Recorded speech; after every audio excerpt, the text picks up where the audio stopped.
Hi everyone and welcome to the Warmer Podcast. We're your hosts, Jack and Dan. And today we're going to be looking at, have we all been naughty or nice for this Christmas? Yes. For the amount of detachments we're getting, it looks like we've been pretty good. Yeah, I mean, that's a big talking point this week. There's the new Grotmas detachments. So during December, GW is gifting every faction a new detachment, giving us even more ways to play 40k. Yeah, pretty which, good. Which can't be a bad thing, can it? Nah, not at all. Which of these detachments are meant to be fun and fluffy? Yeah. And which ones are suitable for serious tournament players? Which are bad? And which are so bonkers good they're going to get cancelled quicker than a Mamicon Kickstarter.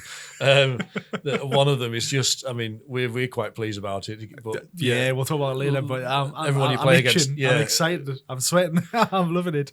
But there is loads to talk about today. You know, we're going to be looking at, obviously in the podcast we'll be looking at each faction and what detachment has been released so far. What do we think of each detachment? Our picks for the best and worst ones. We'll be looking at again which detachments may shake up the meta and where they're going to land. Yes. I think lastly we're going to be looking at this. What is GW's strategy going into the new year? Yeah. What can it tell us? I think that sounds good. And if that all sounds good to you as well, please keep liking, commenting, and sharing. And obviously, if you haven't, please drop us a sub because it really helps the channel. Thank you. Really do appreciate it. But we'll get started because there was just so many detachments so far. And as of whilst we're recording this video, one new one might drop. Yeah. So this one is basically week one. So it's the first 7 detachments. So that'll give you a clue if you're good at maths as to when we record the videos. But it's also any more than that was going to be too long. So if you play a Warhammer, do you have to be good at math? I don't know. Maybe that's where I'm going wrong. I've just called out everyone in the chat and I'd be like, oh no. That's where I'm going wrong. Yeah. Good. Well, crack on. And day one then. Day one was Death Guard. Yes. Yeah. Pretty handsome. So we'll blitz through the details, then we'll get into the bits and bobs. But this first one was called Flyborn Host Detachment. Yes. The play style is it kind of makes the infantry a lot faster, deadlier, and just basically harder to hit, which is really handsome. So the detachment rule is all infantry get the Scout 5 and Stealth. Nice. Really good. Best enhancements going out for it is, I think it's Droning Course. It's 15 points, gives the bearers infantry unit assault on their guns. So really nice on that one. Again, extra movement. And then the other one is a Rejuvenating Swarm. 10 points. The bearer gets all lost wounds back at the end of each phase. I love that. Really nice. It's very fluffy. Feels appropriate. Very good. What about strats? Strats, we got the Vermin Cloud for 1 CP. You get to pile in and consolidate for 6 inches instead of the normal 3. Again, extra movement for a very slow army. Really good. Next one is Eye of the Swarm. It's 1 CP. Gives the unit's guns pistols, keyword, that in that phase. So again, any weapons that you get tied up in combat with, you get to shoot them whilst you're in combat. Really handsome for Death Guard. And the last one that we've got here is the I think it's Enervating Onslaught. Yeah. Thank you. 1 CP. Infantry units can tank shock. Yeah. That's really good. It is really good. Basically, it's just all this extra damage. Basically, if you looked at Death Guard before this detachment, you were like, they're slow. Yeah. They've got really good guns, but the issue is that it's getting on the board. It's really hard. Yeah. And they're naturally tough. So they were like, right, well, what can we do with this one? Well, we can make them faster and still tough. Yeah. And still give them more damage output. Yeah. This is the detachment, basically. Yeah, I really like it a lot. I originally didn't think it was very powerful, but I know our friend Lewis has been plays Death Guard, and he had a look at it, and he's like, you know what, guys, actually, I think I could cook some horrible lists up in this. He starts just sitting there. He goes silent for like 15 minutes, comes back, he goes, I've got something.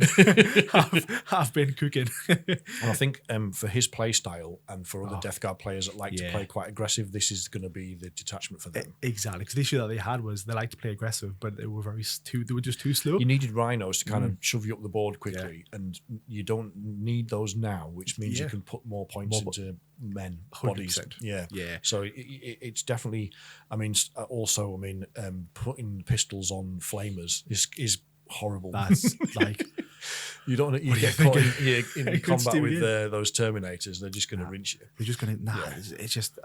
It's scary to think because they are tough. Like naturally built in, they're tough. But now they've got the stealth ability as well. So -1 to be shots. Yeah, it's just even better. Yeah, I really like it. So I think GW kicked it off pretty strong. What a good start! Yes. Strong start, I would say. And then we went from strong to pretty fluffy for day 2. You want to? Yeah. So this was day 2 was Dark Angels, which is called the Lion's Blade Task Force, which is lovely. great. Playstyle wise, it's very much hammer and anvil. Yeah. So the idea is you pin down the enemy with your fast Ravenwing units, Yeah. and then the Deathwing come in and finish them off, which is really lore. Like it's great as far as the Dark Angel lore is concerned. It is what it is. The detachment rule: units trying to fall back from Ravenwing must take a desperate escape test, and Deathwing units charging a unit that is already engaged by a Ravenwing unit get +2 to the charge. This is interesting because you can already see, like, well, if I deep strike my Deathwing Knights in, and charge my Ravenwing in first, then it's a 7-inch instead of a 9-inch charge. That's scary. Best enhancements, I think they're probably all usable. The best is perhaps Fulgus Magna for 20 points. Yeah. Once per game, you can put a Deathwing unit back into deep strike. Again, that's pretty cool. Maneuverability.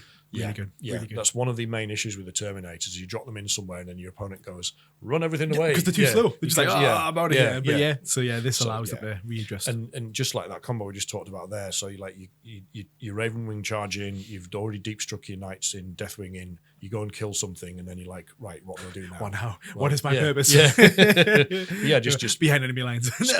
scoop them off the board and bring them back down and do it again. Yeah, it's very powerful. Really good. Best strats. A lot of the strats require a Deathwing and Raven unit to be close to each other, so you've got to think about that. Yeah. The easier ones to use, but apart from those, obviously you've got Armor of Contempt still, which gives them -1 AP to incoming attacks, which is very strong. And they've also got one called Knights of Iron for 1 CP, and that enables Ravenwing vehicles to drive through terrain features. Really good. That is good. Like, again, I always get so surprised when the big knights from Imperial Knights just go through the building. You're like, hold on. I thought you had to go around. It's like, not anymore. Yes, they have to take a battle shock, but for these ones, no battle shock is needed. No, exactly. So just getting them through the building is going to be quite scary. It's going to be a gotcha moment for a long time for everybody. Yeah. No one's going to expect that. The tank just. It doesn't matter if you're anything like us. It doesn't matter how many times you tell me something like that in the pre-game. I will forget. I always ask whenever people start telling me their units. I literally just say, who shoots, who's melee, who's good at melee, and who's good at shooting. That's all I care about. There's a limit to how much we can retain. I barely remember my own stuff, let alone an entire army. So what did you think about this detachment? Then? You know what? Again, for not the strongest that's out there for the entire week, but I really feel like, again, this relates to probably all of them as well. I really feel like this one's been built with someone who knows the army. Like, I feel like a lot of detachments out there they just seem to get built by people who don't play the army. But this one seems to be like, all right, cool, right, what is their purpose? What do they like doing on the in the lore? Right, let's translate that into a detachment. Yes. So that combination where you got to have certain units to buff other units. So again, you mentioned before, charging in first to give your other unit better. Yeah. That's what I like to see. I like the synergy, I like the combos, and I like what they've done with it. I think it's not massively overpowered, but does it need to be? No. Not really. I mean, there'll be other players out there who might think that, who probably play the army, who are probably like, I want overpowered stuff. But for me, this is still playable. Yeah, I think so. I think it's super thematic and fluffy. I think it'll help casual players get their Ravenwing bikes back on the table because no one's really been playing those at the moment. It's probably not, as you said, it's not as competitive as the Gladius Task Force, which is what most Dark Angels players are running competitively. It's still that's still going to be the choice. Yeah. And as I mentioned before, just watch out for strats from mounted and vehicle units moving through buildings. As you'll see, that becomes a theme as we go through today. But that is obviously a new thing that GW is going to be pushing. I think it's just nice because, again, like a lot of the times, like you need your units to get onto objectives. So having with the new ITC, well, not the new ITC, but the ITC terrain, sometimes there's just lots of areas where you've got to go around. So there's very limits on where tanks can go. It's literally like free fire lanes. It's made those. It's made a lot of, particularly the bikes. It's made those less playable because I mean, obviously they've never been able to go through terrain as far as I can remember, but. The layouts have made it. It kind of makes them just less interesting. It's like, so this fixes that. To get within the middle, it's one or two ways, and then to get like to the sides, it's like again one or two ways. But now it's like, right, well, the flexibility is to get anywhere. They can also pressure the back end as well. So if you're already in the middle and you need to get behind a terrain piece instead of going round and being that 1 inch against away from the wall. This gets around that. Just just travel through. So, very true. Really good to see. Good. What day 3 was a really, really fun one. I think it surprised a lot of people. Caused a lot of chatter. It did. So the day 3 was Tyranids. Yes. So this is the warrior bioform onslaught. Yes. This is a crazy playstyle. So again, I'll go through the info here, but this brings back Tyranid warriors. Yeah. So the warrior spam is back. Yeah. Basically, the warriors are, if no one knows what they are, they're just all good all rounders, good melee, good movability and good shooting as well. Pretty tough. So this detachment rule is basically Tyranid warriors and winged hive tyrant units gain +5, and then they also gain battle line, and for some reason they've given them OC free each. So normally battle line is like 2 OC 2, but these guys, I mean, a squad of 3, so that's 9 OC plus a winged hive tyrant. It was like they were 10 talking plus. to a It's Tyranid crazy. player and said, what if we give warriors a 5-up fill no pay? Still not taking them. Yeah. What about if we give them battle line? Still not taking them. What about if we give them OC3? Deal. Yeah. The first question before that was, how many Tyranid warriors do you have? Loads, too many. But yeah, so we'll jump through the best enhancements as well. So basically, again, all usable, but the best is the elevated might for 30 points. It gives the bearer's unit advance and charge. I really think that is strong. I mean, it's probably priced right at 30 points, but that's good. So you pop that on the winged hive tyrant, which is then going to charge up the warriors. What's their movement again? It's 6 or 8. It's decent movement. It's good movement. But giving able to move and then advanced charge is just strong. It's just so nice. It's so good to get on the board. That's specifically what you want to do. So again, all playable, but that's the best one. The best stratagems out there, again, all really good. I think they're decent. Lovely. Yeah. It's so nice to see. But the one that's out there is the spontaneous hyper corrosion. Yes. I nailed that one. You did? Maybe. Yeah. 1 CP. And it is you give +2 to the strength of ranged weapons and strength +1 to the wound. To melee weapons, sorry, plus one strength Can't melee speak weapons. today. It's all right. Can't speak or read. No, you nailed the hard bit. I think I was just too happy. Yeah. I nailed it. I was like, I can mess up the rest. I can mess up the rest now. I'll let you pick me up. But I think that is +2 strength to range weapons is really good. Yeah. I mean, let's get into our verdicts overall, Please. like first thoughts. I mean, I think this has actually got the potential to be pretty strong, provided you have an enormous amount of warriors. I mean, I think that's the big if there, isn't you'd it? already Do you researched have- this. I mean, how much did you say for 3? The coming boxes are 3. It was like on Element Games, so already at like 20% off. It was like 33 quid. So you're paying, 11 quid a warrior. if not, if you get it from Games Workshop, it's more. So 11 And quid now, per where warrior. this gets interesting, right, is warriors actually have 2 data sheets. Yeah. So they have one for the melee boys and one for the shooty boys. Now, because they're battle line, it means you can take 6 units of each. So you could take 12 units of 6. That's 72 warriors. Yeah. Thing is, there's people sitting at home right now, rubbing their hands, being like, "This is great," and looking at this swarm of like dusty warriors on their shelf. Well, yeah, because they're not being very good in this edition. We were talking about this off camera before we started, but we think it was 8th. Let us know in the comments, but we think 8th edition was warrior spam. Yeah. So if you're an older player, you might have like a boatload of warriors sat on the shelf that you could just go. I remember. Again, I don't know exactly what edition it was, but I think it was 8 because when I first got back into it, it was roughly about the 7th or 8th. And I remember I played it 8th, and I remember seeing lots of warriors back then. Yeah, I think it was 8th. So again, I think it's lovely to see like a nice detachment come out for Tyranids because I've started playing them a little bit and I just haven't found the right, the Crusher Stampede, the synergy just isn't there. Isn't it? Yeah. Exactly. Whereas you look at this one, the only downside for this one is that you need to Lots have warriors. all them warriors. If you've got warriors, the synergies are there. It's strong, isn't it? Yeah, Very strong. You just need the warriors in the Winged Hive Tyrants. And again, the Winged Hive Tyrants are pretty easy to pick up with the latest stuff that's been coming out. And the Wing Primes, magazines and such, Yes, they've been. You can get them relatively cheap because I think they're in most of the box sets and the Combat Patrol magazine. I think. Yes, correct. I think I've got 4 or 5 of them actually. Yeah. There you go. Yeah, but yeah, they are. I fully agree. I think it's very. If you're a newer player, just really good. You might struggle because you probably haven't got loads of warriors. But for those of us, those of you, I've only got half a dozen warriors, I think at best. But for those of you that got a boatload of warriors, this is going to be awesome. Yeah, and I think it's got some play competitively. I really do think so. But I think it's just have they leaned too much into the warriors because the stuff out there. Yes, it's good, but it's all about warriors. This was warriors. this one, and I was the one that felt the most like we haven't sold a lot of warriors lately. Let's Should we be concerned? Is there a new skull coming out for warriors? But yeah, that I think you're definitely going to see this at tournament level, definitely. the amount of warriors I see on the board. It's gonna be fun to see. Oh yeah. But like, so how many did we see? You could field 72. You can. I mean, you can fit 72 in and like 3 primes to lead them or something. So you're not going to do that. No. But you might. Someone that's sitting there being like, "Don't tell me what to do, Dan." I'll do what I want. Comments now. Yeah. I think realistically, you're more likely to see sort of, I don't know, maybe 42 or something, and a bunch of you need some anti-tank for your back line and a few leaders and stuff. But you are going to see a lot of warriors on the board. Yeah. It's good. Good. I'm looking forward to seeing them as well. Yeah.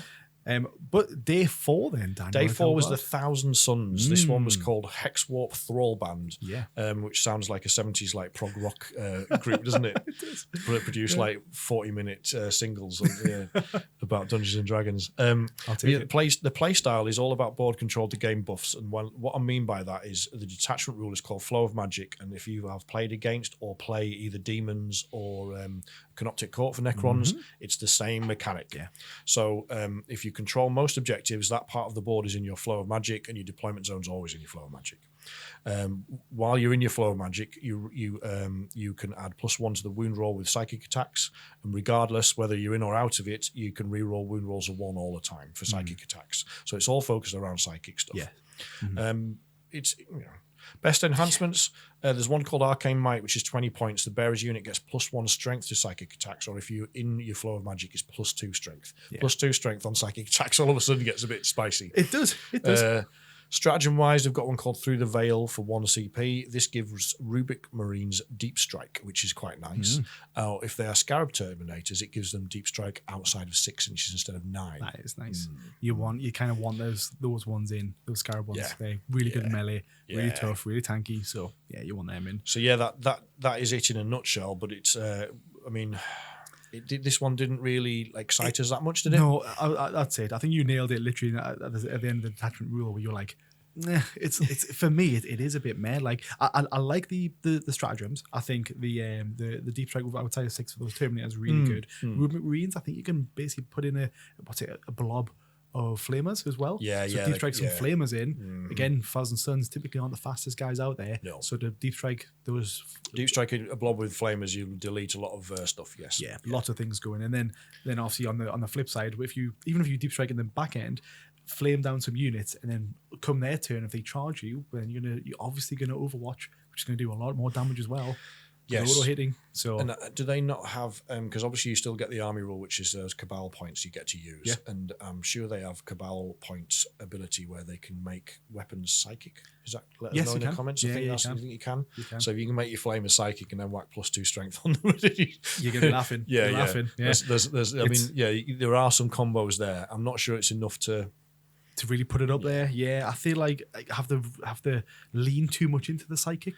Like, are they trying to bring psychic back? Because obviously they've removed it. Yeah, So but are they trying to bring it back? Yeah, I mean, it felt like they're trying to give something to Thousand Suns. I just don't know. I just think Thousand Suns are just not allowed nice things. And this is because Magnus did everything wrong. He did. And I will. We read the book. Yeah, we know he did. Yeah, I can give you a page number. You're like Henry Cavill on the set of The Witch. Yeah. You're like, well, actually, on page 426. I have no idea what page that's on. I managed to go check. Yeah, I think you're right.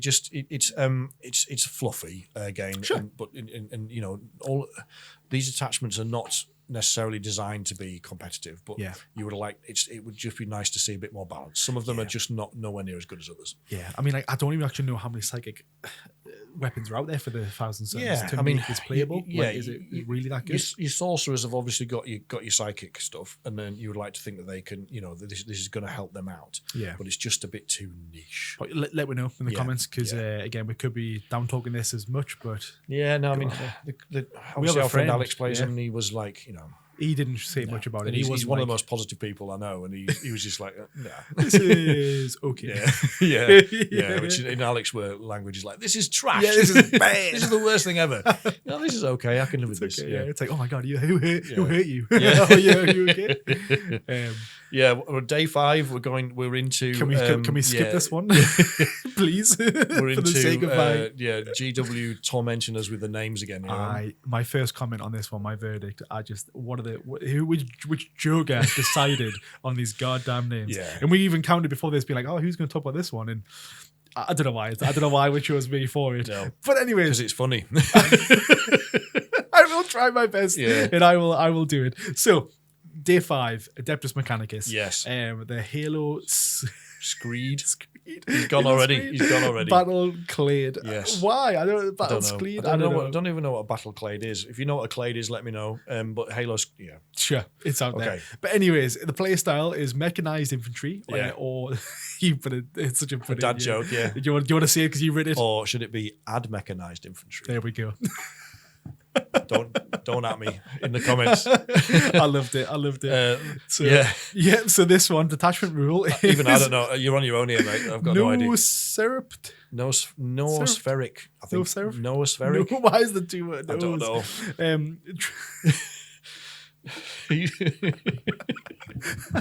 Fucking hate these names. Yeah. Thank you, GW.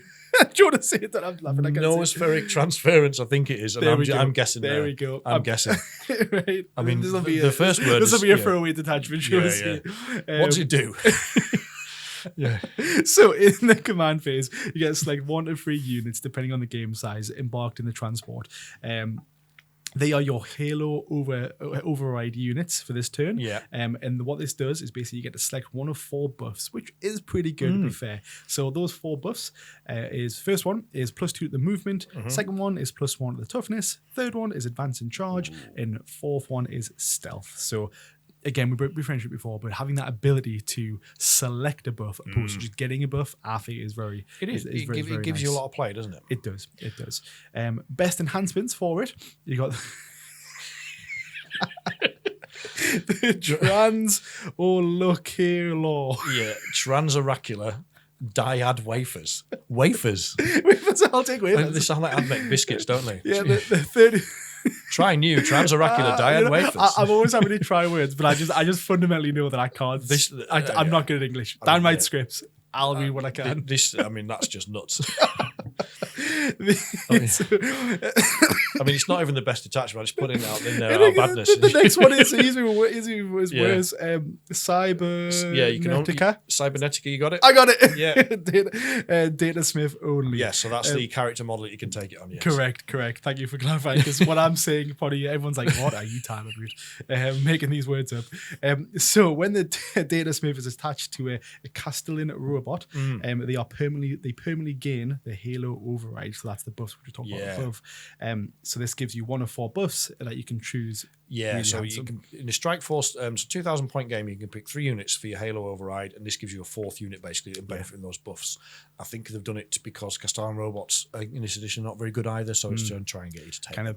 But so like we're talking about Warriors is getting the back off the shelf, isn't it? It is. But again, like I briefly mentioned it before there, but whenever you get like a +2 to like the movement all game, that's good. You know, X, Y, Z. But there's certain situations where you do just want maybe an extra toughness or advanced charge. So having the ability to select which buff you're going to get before, well, I guess during the game or at the start of every command phase is really, for me, is a game changer. That changes definitely. how I play, and it's just so much better.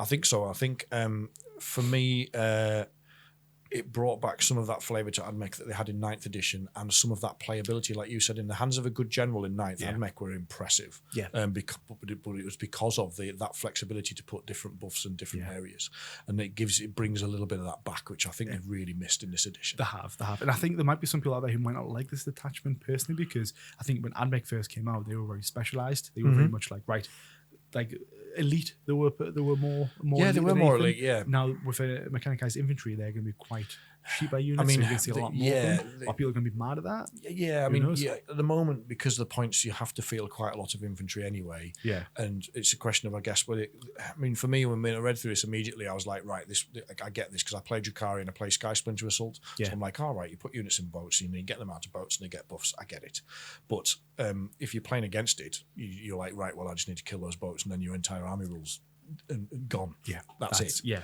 exactly. So it's in that respect. I think there's going to be lots of happy toast and noises from casual Admech players, but it's not going to be the meta detachment. So I checked this. Somebody mentioned this to me in the comments on Instagram. We were talking about this, and I went and checked. And on stat check, Admech, obviously the win rate is probably mid-table. It is. They have one detachment that has a win rate of 60%. Yeah. I think it's, and again, I'm going to try this name now, Explorator to manipul. So that's looking like that's probably going to get some nerfs because it's too strong.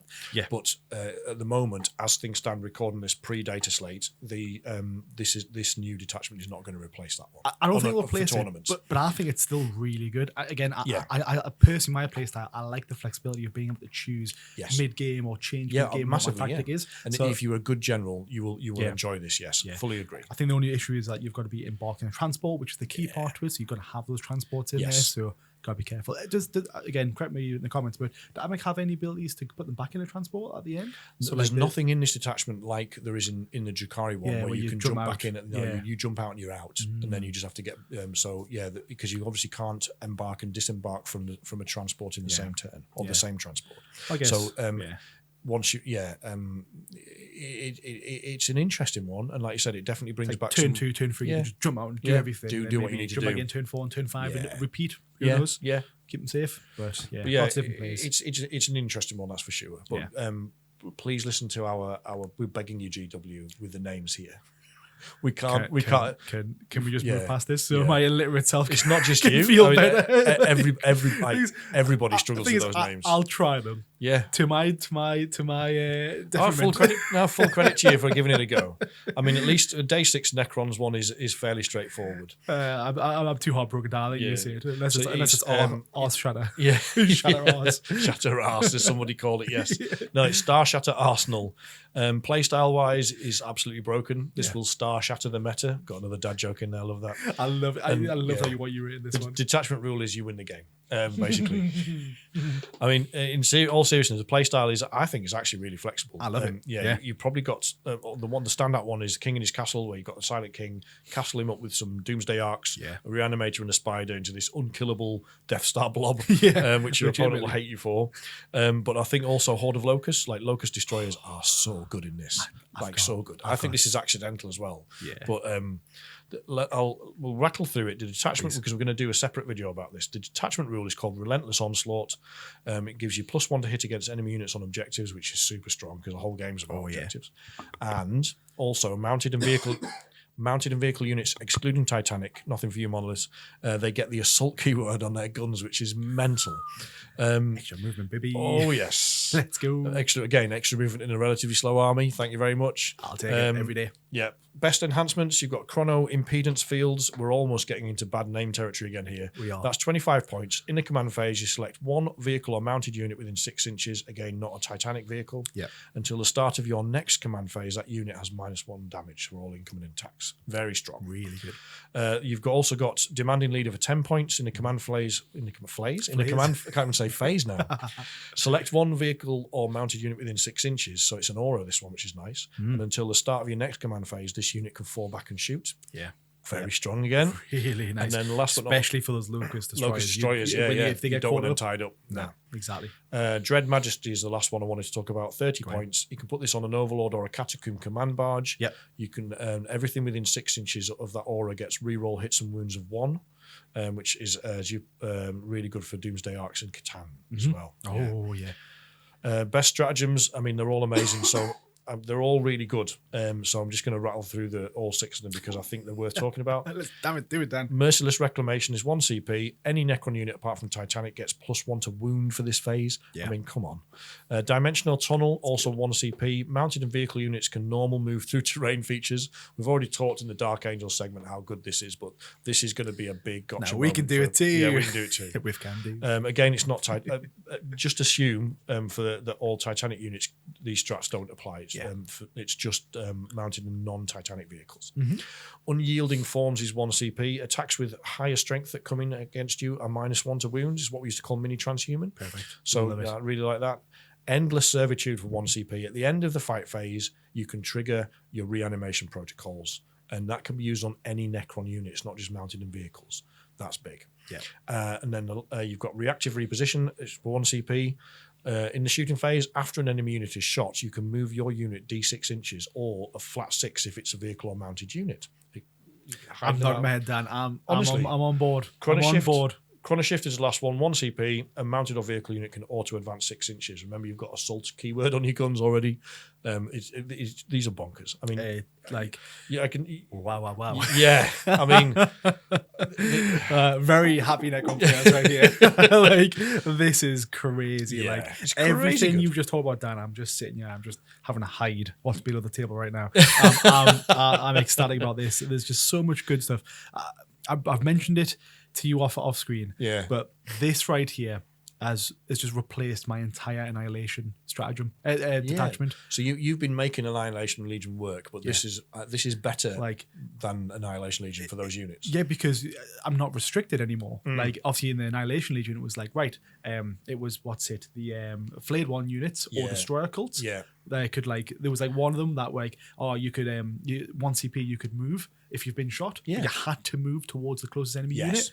Whereas this one, you can go wherever. Yes. You can move whichever direction you want, which again is fantastic. The +1, to the wound roll in any phase, fantastic. Super strong. There was a stratagem in the other one to give you +1 to hit. Yeah. But +1 to wound, and again, built in +1 to hit. Built in +1 to hit your opponents on objectives. Yeah. Just naturally better. Yeah. ×2. Well, percentage wise, if people do the math, it's probably a lot better than that. Yeah. So overall, it's just a lot better. It's a lot better. It really is. And I get my last dad joke in here for the 3 football fans watching. It's a good job they didn't call it Star Shatter Spurs, or it'd be the weakest detachment. Hey. Not a football guy. Yeah. I think I know what he's going on. But, I mean, seriously, what were GW smoking when they wrote this? Honestly. It's easily the best Grotmas detachment in week 1. It's the best, probably, detachment that they've ever released ever. This is so good. We're talking like Index Hammer, beginning of the edition, Eldar strong. It's that strong. Yeah. It's going to get nerfed really, really fast. Yeah. So if you're a Necron player, go and have fun with it while you can, because it won't be around for very long. Yeah, I'm interested to see what they come up with the data slate in the next month or so to see how they try and balance this. But realistically, this is playable in all aspects. And the good thing is, it doesn't restrict you from being any types of units. Because again, the Annihilation Legion, it was like, right, I've got to bring Destroyer cults or almost. I mean, obviously, vehicle and mounted are going to be strong in this, but you can almost bring out all of your toys. Any of your toys that you like anything's playing with going to work pretty well. Well, anything gets a benefit of the +1 to hit. So absolutely fantastic. And those stratagems for the wounding as well. Yeah, I mean, obviously, we're doing a separate video, doing a how to play video of this detachment, which is, well, even if you if you are not a Necron player, it's probably worth going and watch that so you know what to expect. But go and check that out. We'll talk about this in a bit more detail. Then day 7 was a special one in some respects, but because it was Deathwatch. Yes. Deathwatch. So this one is called the Black Spear Task Force. Yes. We like the word task force, don't you? They do like that for the old Space Marines, But cool. So this play style, basically kill teams with limited access to units from a vanilla Space Marines. Yeah. So it's, I mean, the main thing was that it's basically Deathwatch getting their index back, because they took it off them, didn't they? And they did. They lost it. They merged them into Agents of Imperium. Correct. Yeah. But what's the detachment rule do then? Yeah. So basically, the mission tactics, you pick one of these in your command phase, and each one can only be selected once per game. So it's like a buff that you can kind of get. So the first one is Furo Tactics. Nice. Is that what I pronounce it? So all weapons gained have the sustained hits. The other one you could pick is Malice Tactics. Yeah, Malice Tactics, yeah. All weapons gain the lethal hits ability, which again is pretty good. And the third one is Purgatus Tactics. So critical hits gain precision. Wow. So pretty good, pretty handsome. They're actually not bad. Yeah, and we'll talk more about it later. But I always find it weird how there's 5 rounds, but you only get what benefit for 3 of them. I'm almost against that in a way. But moving on, the best enhancement, where we've got one here, which is the Beacon Angels. It gives the bearer's unit deep strike, and they can use the rapid ingress for 0 CP. So that's nice. That is pretty good, especially the units that you might want up the field a bit sooner for free. Pretty handsome. Yeah. The best stratagem. We've got site-to-site teleporter for 1 CP. Yes. At the end of your opponent's fight phase is when it happens. You pick 2 units and put them in strategic reserves. Nice. In your next movement phase, you can deep strike them in, even if they don't have the deep strike keyword. That's pretty cool. It gives them that. I mean, we talk about movement winning your games now, but uppy downy is very strong in this edition. You want, again, points win games. I don't know how many times I say this, but Yes. points win games. You could destroy your opponent off the table. If they scored more points than you, it don't matter. You still lose. Yeah. So having the ability to move around, and especially when it comes to the secret missions out there, you might need to basically move your commander into your opponent's. Good thinking, to score. A lot of people forget about secret missions, but they're doable. Look them up. They're actually good. They're loads better than what were they called before? I can't remember now. Oh. They're a lot better.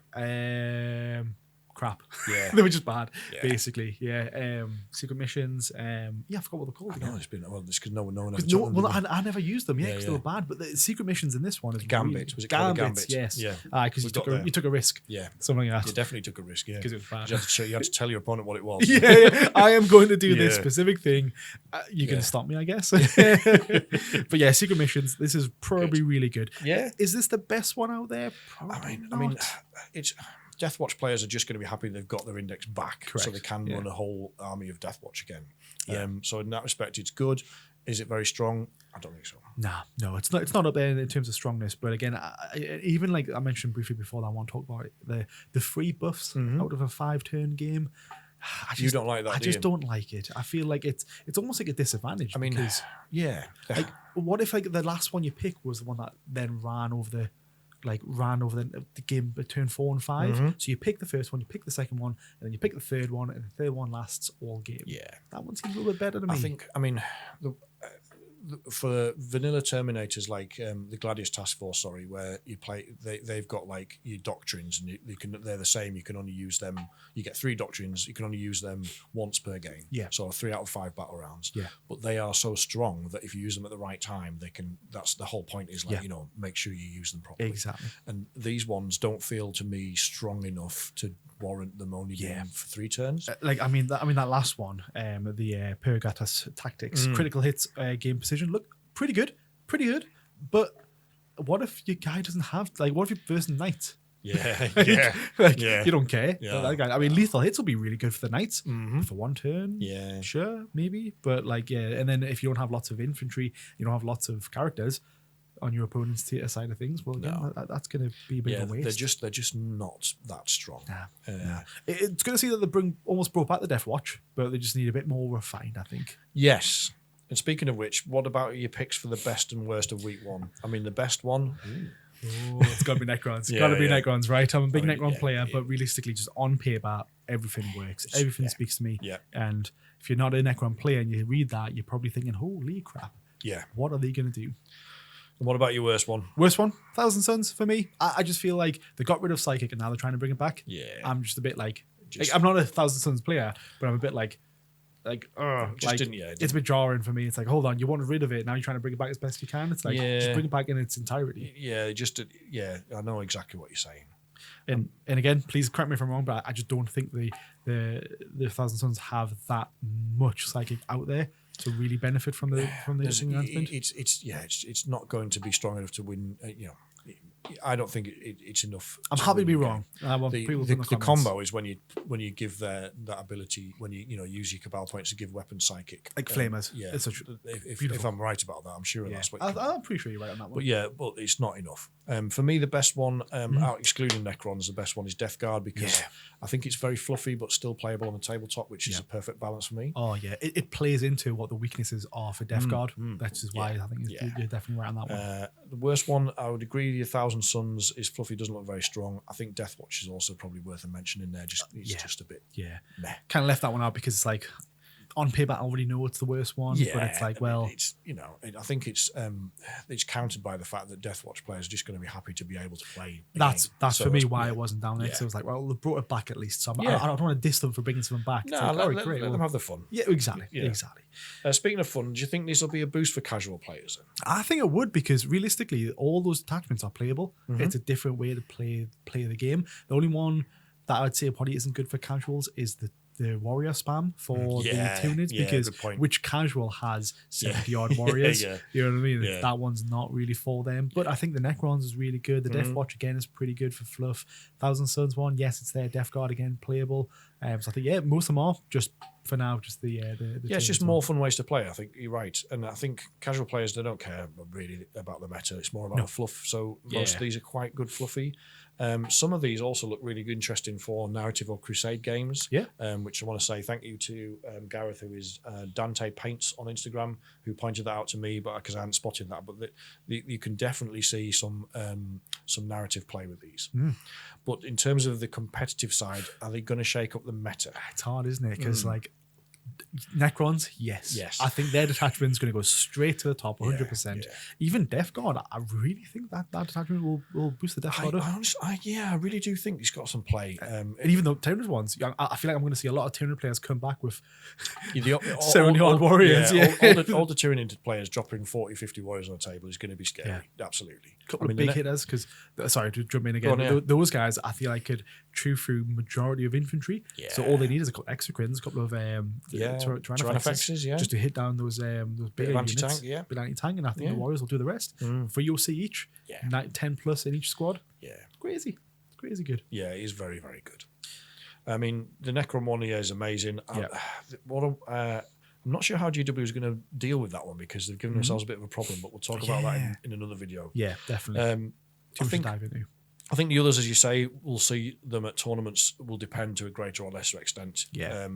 And I think while the Necron one has effectively broken the meta, I think the data slate, if the rumours are correct, this data slate is going to do a lot more to upset the meta. So it's difficult to predict at the moment until we get that data slate and find out what rules changes and points changes they're making. But the rumours are it's going to be big. I'm worried. I just want to have fun with my Necrons. I know, but I mean, it's needed though. And again, I mean, I wonder if they've made the changes that they're making to this data slate, have they factored in these detachments? You would like to think so, but we've been this here is before, Games Workshop. This is Games Workshop. Sometimes the left hand does not know what the right hand is doing, does it? No, so not at all. Yeah, it's almost sometimes that I honestly think sometimes it's just two different companies doing certain things. Like it's Games Workshop 1, Games Workshop 2, and they just don't talk. So that's we'll I see. wonder if that's true. Like, wonder maybe if they are farming some of this stuff out to third parties and who are not aware of what's going on. But I mean, what about GW's strategy for 2025? What does this tell us about where GW is at the moment? Good for money, I think, right? Well, realistically, that's it. A lot of these seem to be aimed at the units that weren't getting a play, which is you could argue that's for they would probably say that they're trying to provide internal balance. But it does feel a bit like they haven't sold enough. Is it? Is that a natural thought for us? Because I mean, like I look at like my Tesseract Vault, for example. Like I would never. I said never. I've bought one, but like in the past, it's never been my unit to buy straight away because it sucked. It was bad. It never got anywhere. And it's expensive. And it's very expensive. But if they were to make it good, as my initial thought to be like, oh, right, well, they've only made that good to make it so that I buy it. That's Games Workshop being bad. But realistically, is that them? Like, can they never win? Because if they balance something, are we then saying, you're only doing that to sell more models? It's like, hold on. I think we have to give them credit for internal balance. If they're recognising that some of these units are not playable and they want to make them playable, that's fair enough. There are a couple that look quite blatant, particularly Tyranid Warrior spam. That really does look like, right, we need to sell some warriors. But, I think converting our unit to battle line initially is then a big all right, you're trying to sell these guys off because again, battle line gets rid of that free district. Exactly. Restriction. That three. Rule of three. I mean, another thing I picked up on is we're seeing more homogenization, so more detachments are sharing similar rules. So we've already touched on like there was two examples of the strat to drive through walls, for example. Correct. So we're starting to see. This happened with Index and as with the codexes, but we're seeing across multiple factions sharing rules. And after that, Thousand Sons, Necrons, and Grey Knights all sharing the ability to kind of like the zone thing. Isn't it? After you get benefits of being in the zone. So Chaos, Chaos Demons. Demons as well, sorry. And I think they're still not play testing anywhere near enough. I would like to see GW give Stu Black, the design studio, resources he needs. Because nobody in their right mind has play tested that Necron detachment and gone, that's fine. What units were they playing? What units were they using? Try out Praetorians. Praetorians and the obelisks. We're like, why am I winning? This is crazy. That's a funny one. GW is now, with the share price has risen that's on crazy, on the isn't back it? of they're still selling us more plastic crack than they expected. Yeah. And Yeah. GW is now worth £4.5 billion. It is about to enter the FTSE 100 index. Which means it's one of the 100 biggest companies on the UK, on the London Stock Exchange. So there's no excuse for penny pinching on game design and playtesting. Stu Black should have his own army of designers because they can afford it, and then just get these things right first time. They're not shy of money. Like all of the avenue streams that they've got coming in, obviously they've got the Amazon stuff coming in eventually, the plastic crack, paints, all of it's doing art, books, and much stuff. I mean, one of the reasons that the sales are up is from what we've heard anyway, is Space Marine 2 effect. There's loads of new players coming in because I love that. I mean, it's a great game. Yeah. So the only again, maybe we're being too cynical here, but I think that we were not alone in this. Is that some people were like, hang on a minute, does this mean that some of the codexes are going to be even later now? That's what I thought. Because like, if they're later, that's going to be so. Because I again, we mentioned this story before, but I remember buying the Imperial Guard one, special edition codex, but that was only out for like a month, maybe two. A matter of weeks before the end of 9th edition. I got one game in, and I was planning on getting a second game in. By that point, I hadn't even learned the codex, and then they're like, new edition, index coming out. It's like, oh, I mean, new edition's all good and all that, but I want to play with the guys I've bought. This and it is as lovely as it is. The cynics in us are already thinking maybe this means that maybe it might mean some detachment, some factions don't get a codex. Well, obviously, demons is always out there. People keep saying about demons. There's a lot of panic about demons at the moment. Because demons always get like pushed to the side with it. Well, there's been, because the rumors are that demons are going to get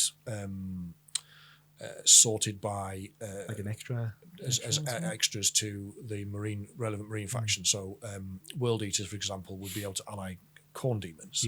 But what we don't know yet is whether that is instead of a demon codex or as well as. But there's a lot of nervousness in demon players. There is. But then there's like, I think it's really split. Half of them are saying, oh yeah, this is going to be bad for us. But there's other half being like, yeah, this is fine. Like, it happens all the time. Nothing's going to happen. It's going to be fine. Personally, I just think GW wanted to do something nice for us, and I think we should give them credit for it. This is fantastic. They didn't have to do this. No. And I've loved every single day. I mean, it might turn out that some detachments don't get their codexes until very late on again, but we're just going to have to deal with that when it happens. But as things stand, I think this is a great idea, and it's going to be a lot of fun. I want more of this, to be honest. I thought this was really good. Like, really handsome. Yeah. I mean, is this a better way of releasing a codex?